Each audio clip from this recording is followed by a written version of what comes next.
Unboxing my Osmo Pocket 3. Hello! Welcome to my channel. So, we'll be unboxing the DJI Osmo Pocket 3.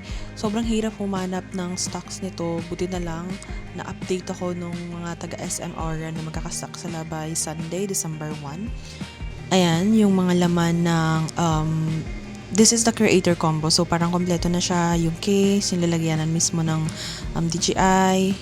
And ito na yung bag kung nasaan yung DJI mismo at yung ibang laman.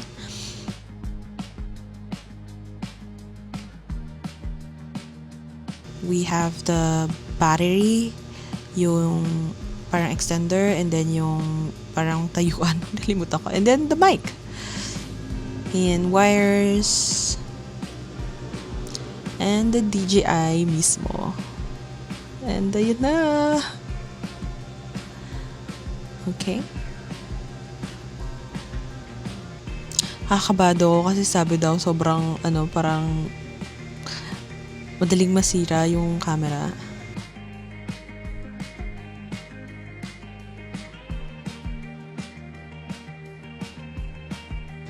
And setting it up. Sobrang cute niya lang. Tapos hindi siya kagaya na kapag cellphone yung gamit mo. Nakakahiya kasi. And look at that. Trying camera. Okay, nag-try kami na mag-video. Parang gamit yun sa may habang dumadaan yung eroplano. Pero masyado Result. siyang malayo. And then yung zoom niya is parang 2 something lang. And that's it. Thank you for watching.